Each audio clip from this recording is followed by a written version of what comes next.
Russian warplanes have begun bombarding Syrian opposition targets in the war-torn nation's north, working on behalf of dictator Bashar al Assad, according to a senior military official.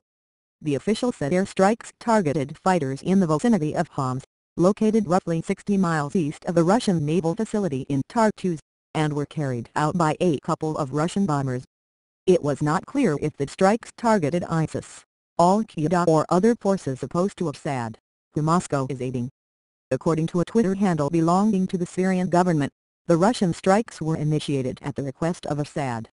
The development came after Pentagon officials brushed aside an official request from Russia to clear airspace over northern Syria, where Moscow intends to conduct airstrikes against ISIS on behalf of Syrian dictator Bashar al Assad, according to sources who spoke to Fox News. The request was made by a Russian three-star general who spoke with U.S. officials at the American embassy in Baghdad, sources said. The general, who was not identified, used the word please when delivering the verbal request, known as a demarche, according to the written transcript of the exchange. "If you have forces in the area we request they leave," the general said. The senior Pentagon official said the U.S., which has also been conducting airstrikes against ISIS, but does not support Assad, said the request was not honored. "We still conducted our normal strike operations in Syria today," the official said. "We did not and have not changed our operations."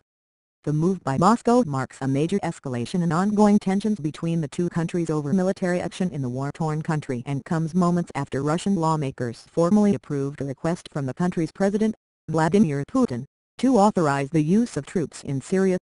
The Russian demand also mirrors one made by Turkey this past July, when Ankara asked U.S. planes to fly only in airspace south of Mosul, Iraq. In that case, 24 Turkish jets bombed Kurdish positions, catching the U.S. off guard. The Federation Council, the upper house of Russia's parliament, discussed Putin's request for the authorization behind the closed doors. Sergei Ivanov, chief of Putin's administration, said in televised remarks that the parliament voted unanimously to approve the request.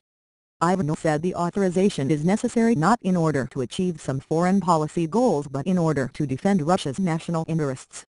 Putin is obligated to request parliamentary approval for any use of Russian troops abroad, according to the Russian constitution. The last time he did so was before Russia annexed Ukraine's Crimean Peninsula in March 2014.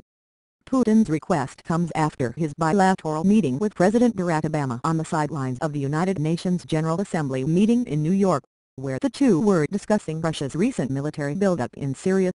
The U.S. official told Fox News Monday the two leaders agreed to discuss political transition in Syria but were at odds over a role that Assad should play in resolving the civil conflict. The official said Obama reiterated to Putin that he does not believe there is a path to stability in Syria with Assad in power.